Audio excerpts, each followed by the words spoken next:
व्यापारी हा असा घटक असतो जो राजकारणाबद्दल फारसर बोलत नाही. मात्र राजकारणाचं वारं कोणत्या दिशेने वाहतंय हे व्यापारीला पक्क ठाऊक असतं. त्यांचे जे प्रश्न आहेत ते कोण सोडवतो त्यालाच ते मतदान करत असतात. आत्ता माझ्यासोबत पुण्यातील काही व्यापारी आहेत. खरं तर लोकसभेला मतदान करताना ते काय विचार करतात, सध्या राज्यातील जे संपूर्ण राजकारण सुरू आहेत त्याच्याबद्दल त्यांची काय मतं आहेत हे जाणून घेण्यासाठी माझ्यासोबत काही व्यापारी आहेत. पहिले तर फतेचंद रांकाजी आहेत. सर, कसं पाहता सध्या जे राजकारण सुरू आहे राज्यातलं? एक तर राज्यातलं जे राजकारण सुरू आहे त्याच्या अगोदर मी एक गोष्ट क्लिअर करू इच्छितो. व्यापारी हा कुठल्याही पक्षाचा नसतो. व्यापारी हा येणारा जो कोणी म्हणजे पक्ष त्या गादीवरील किंवा महाराष्ट्र राज्य करेल त्याला तो मानत असतो आणि त्यांच्या कायद्याप्रमाणे चालत असतो. सध्याच्या वातावरण जर आपण पाहायला गेलो, एकंदरीत गेल्या काही वर्षामधले वातावरण पाहिल्यानंतर व्यापाऱ्यांचं एक ठाम मत आहे की आम्हाला जो काही खासदार आहे तो सुशिक्षित असावा, त्याला संपूर्ण ज्या विभागातला तो आहे त्या विभागातल्या प्रत्येक अडीअडचणीचा त्याचा अभ्यास असावा. केवळ एकदा निवडून गेल्यावर नुसतं दिल्लीला जाऊन बसणं आणि मग कुठलेही इन्फ्रास्ट्रक्चर किंवा इथे डेव्हलपमेंट नाही करायची असं आम्हाला खासदार नको आहे.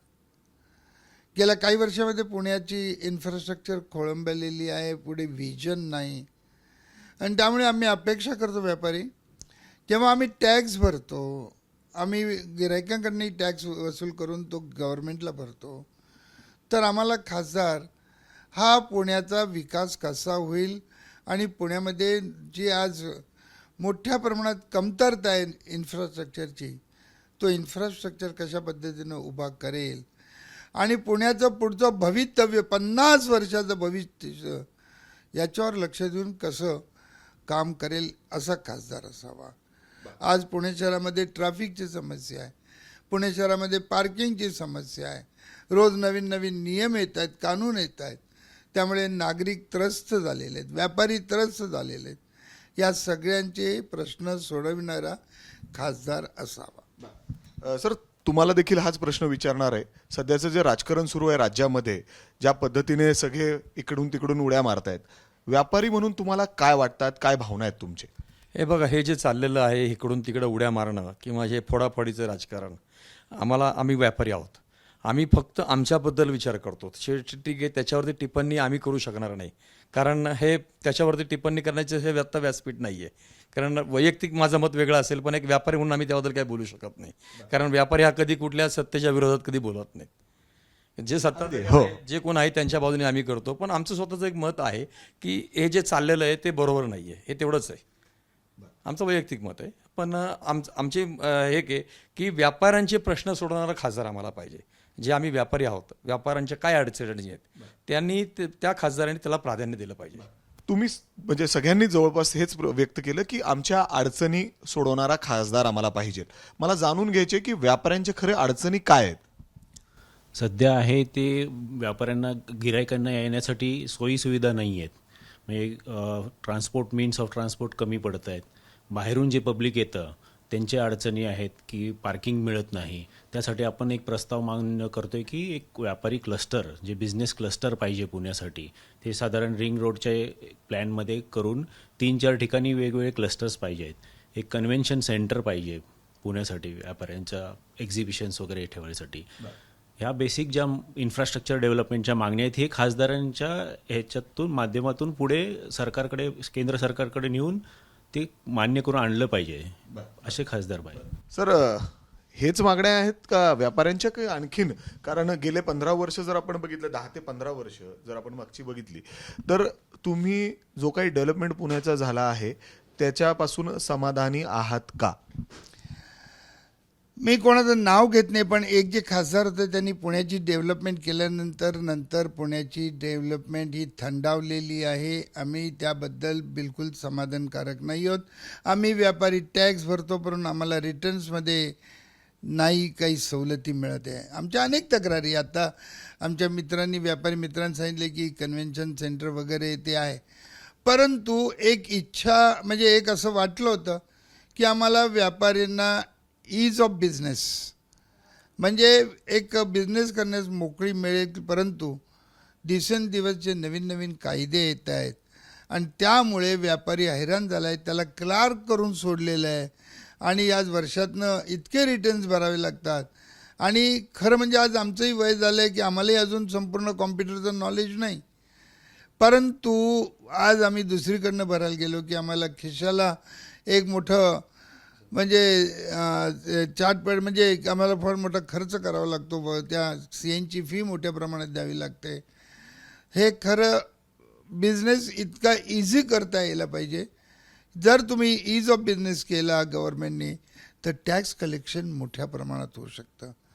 उदाहरणार्थ मी एक दिलं तर मी म्हणेन की जेव्हा पूर्वीचं गव्हर्नमेंट होतं त्यावेळेला वॅटचं प्रकरण होतं, 2% वॅट होतं, त्यामुळे टॅक्स कलेक्शन या गोल्डवर कमी होत होतं. पण जेव्हा आम्ही सगळ्या फिगर दिला आणि महाराष्ट्रातलं बिझनेस बाहेर गेला ते कळल्यावर त्यांनी जो एकदम कमी करून टाकला. एका वर्षात त्यांचं 900 कोटींनी उत्पन्न वाढलं होतं. म्हणून आम्हाला आज अपेक्षा आहे, आज कुठलीही आम्ही बोलू शकत नाही, कारण काही बोललो तर ताबडतोब ॲक्शन घेतली जाते, रिव्हेंज घेतला जातो. ही भीती देखील आहे तुम्हाला? आहे हे 100% भीती आहे. कशाची भीती? काही कारण नसताना आत टाकण्याची भीती आहे ना, जी आतापर्यंत एकंदरीत भारतात व्यापाऱ्यांना का टाकलं जाईल? अनेक व्यापाऱ्यांना आता का टाकलं जाईल याला कारण लागतं का? टाकायला काही कारण लागत नाही, हायकोर्टातनं सोडून यायचं. तुम्हाला देखील असं वाटतं का ही भीती तुमच्या मनात सुद्धा आहे? व्यापारी हा चुकीच्या म्हणजे पुटअप कसं करणे आणि हा सगळा समोरच्या सत्ताधारी म्हणा किंवा ह्या मंडळी आत्ता बरंच काही बघतोय ऐकतोय, बऱ्याचशा वेगळ्या पद्धतीच्या गोष्टी होत असतात, आहेत, घडत आहेत. तर त्या अनुषंगाने भीती आहे की बाबा काही होऊ शकतं, बोलू शकत नाही. फ्री ऑफ जसं आता सरने सांगितलं तसं बिझनेस ईज ऑफ बिझनेस हा नाही आहे. आज GSTमध्ये सुद्धा फार मोठ्या प्रमाणामध्ये कायद्यांमध्ये इतकं काही केलं आहे. मनी लॉन्ड्रिंगमध्ये सुद्धा GSTला घेतलेलं आहे. व्यापाऱ्याला बिझनेस कुठल्याही शहराचा बिझनेस वाढवायचा असेल तर इन्फ्रास्ट्रक्चर किंवा तिथे आणखीन व्यापाऱ्याला तुम्ही काय देऊ शकता असा सेंट्रल गव्हर्नमेंटमधनं काही योजना आणणारा असा खासदार आम्ही बघतोय. आमच्याकडे भरपूर काही सूचना आहेत की आम्ही ज्या देऊ शकतो त्यांना आणि ते करून आणायला पाहिजे. एक सिंपल छोटीशी सूचना जर म्हणायचं म्हटलं तर व्यापारी म्हणजे ट्रेडर हा सप्लाय चेन म्हणजे मॅन्युफॅक्चरर ते कन्झ्युमरच्या मधला दुवा आहे. आज नवीनच कायदा जो मागच्या वर्षी फायनान्स मिनिस्ट्रीमध्ये पास झाला 43BH हा जो कायदा आहे हा इतका जाचक आहे. मॅन्युफॅक्चरिंगच्या अँगलने हा चांगला आहे, सुविधाजनक आहे स्मॉल आणि मायक्रो करता. पण ट्रेडर जो आहे ह्या मॅन्युफॅक्चररकडनं माल घेतो आणि कन्झ्युमरला प्रोव्हाइड करतो, हा तिथला मधला दुवा आहे सप्लाय चेनमधला. तर ह्याला सुद्धा 45 डेजमध्ये पेमेंट मिळावं ही सुद्धा व्यवस्था गव्हर्नमेंटनी करायला पाहिजे होती, ती केली नाही. याच्यावरती बरेच रिप्रेझेंटेशन देऊन झाले पण केलं नाही. आम्ही असा खासदार बघतो. खरं तर अडचणी आहेत. म्हणजे तुम्हाला सुद्धा भीती वाटते का? म्हणजे जसं सरांनी आरोप केलेत ते खूप गंभीर आरोप आहे खरं तर. नाही आहे, ती वस्तुस्थिती आहे ती. प्रत्येक शेवटी एक लक्षात ठेवा, व्यापारी कधी खुलून बोलणार नाही, कारण त्याच्यावरती दडपण असतं त्याला. तो कुठल्याही सत्ताधाऱ्यांच्या विरोधात काही जात नाही. आणि शेवटी प्रशासन आहे, प्रशासनाच्या विरुद्ध पण बोलता येत नाही त्याला समजूनच घ्यायला लागतं सगळ्यांना. सर त्याचबरोबर जर आपण बघितलं तर व्यापारी म्हणून जेव्हा तुम्ही मतदान करता किंबहुना इतर ठिकाणी जेव्हा जाता, खरंच तुम्ही शेतकरीबद्दल, युवकाबद्दल, नोकऱ्यांबद्दल याचा देखील विचार करून मतदान करता? 100%. एक लक्षात ठेवा की आमचा जास्ती शेतकऱ्यांशी संबंध येत नाही, परंतु युवक जे नवयुवक आहेत त्यांच्या नोकऱ्यांचा फार मोठा प्रश्न आहे. आज पाहिलं तर जेव्हा नोकरीसाठी जेव्हा अर्ज केला जातो त्यात सुशिक्षित मुलं मुली फार मोठ्या प्रमाणात.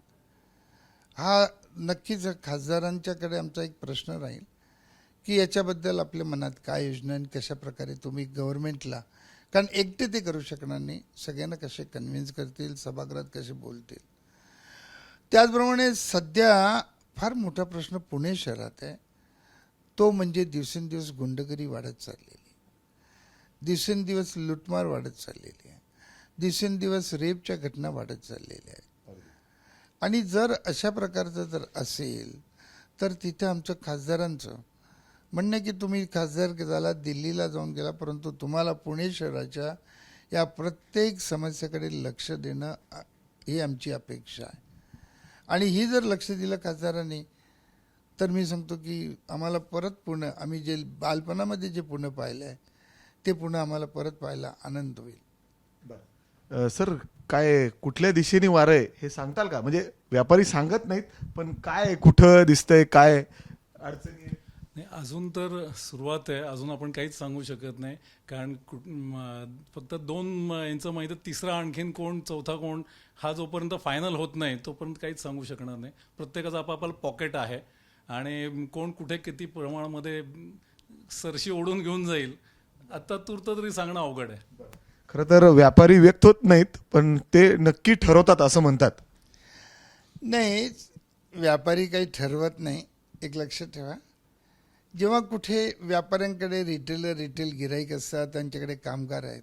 आज पुण्यामध्ये 40,000 व्यापारी म्हटले तर त्या प्रत्येकाचे फॅमिली मेंबर 4 म्हटले तर ते 1,60,000 होतात. प्रत्येकाकडे नोकर वगैरे अशी एक सगळी टोटल संख्या पाहिली तर 4 ते 5 लाख आहेत. मग जर आम्ही ठरवायला गेलो तर व्यापारीच प्रतिनिधी आम्ही उभा केला असता. आज नाही म्हटले तरी व्यापाऱ्यांच्याकडे डायरेक्टली इनडायरेक्टली लाखोंच्या संख्येने मतदान हातात आहे. आणि असं पाहिलं जर कॅल्क्युलेशन करायला गेलो तर 8 ते 9 लाख मतदान हे व्यापाऱ्यांच्या हातात आहे, परंतु व्यापारी कधीही याच्यात पडत नाही, त्यामुळे तो प्रश्न येत नाही. बर, मी तुम्हाला देखील हाच प्रश्न करतो. तुम्ही प्रत्येक उत्तरच देताय की व्यापारी काही बोलत नाही, म्हणजे व्यापाऱ्यांचं ठरलेलं आहे. नाही, तसं काही ठरलेलं वगैरे काही नाही आहे व्यापाऱ्यांचं. अजून ते काही प्रक्रिया आता चालू झालेली आहे. अजून पुढे जसा प्रचार वाढेल, जसं वारं होईल, ज्या हिशोबाने व्यापारी शेवटी वाऱ्याच्या बरोबर व्यापारी पण वाहत असतो. सगळं बघूनच व्यापारी चालतो ना. व्यापाराला हे वारं कुठल्या दिशेने वाहतंय हे देखील कळतं. असं अजून सांगता येत नाही, पण नक्कीच व्यापाऱ्यांनी थोडा अभ्यास करावा की कुठला खासदार त्या सगळ्या मागण्या ज्या आहेत ह्या पूर्ण करण्याची कॅपॅसिटी आहे, तर तिकडे शक्यतो ते वारं न्यावं व्यापाऱ्यांनी. जसं आपण वेगवेगळ्या घटकांशी बातचीत करतोय, तसंच आज इथं व्यापारी यांच्याशी बातचीत केल्यानंतर पुणे शहरातील अनेक जे प्रश्न आहेत ते त्यांनी या ठिकाणी उपस्थित केलेले आहेत आणि त्यांना कसा खासदार हवाय याच्याबद्दल त्यांनी देखील भावना त्यांची व्यक्त केलेली आहेत. खरं तर त्यांना देखील या लोकसभेच्या निवडणुकीबद्दल उत्सुकता आहे आणि त्याचबरोबर जे काही कायद्या सध्या त्यांच्यावर लादलेले आहेत किंबहुना त्याच्यामध्ये काही बदल हवे आहेत त्याची देखील अपेक्षा त्यांनी या ठिकाणी व्यक्त करून दाखवली आहे.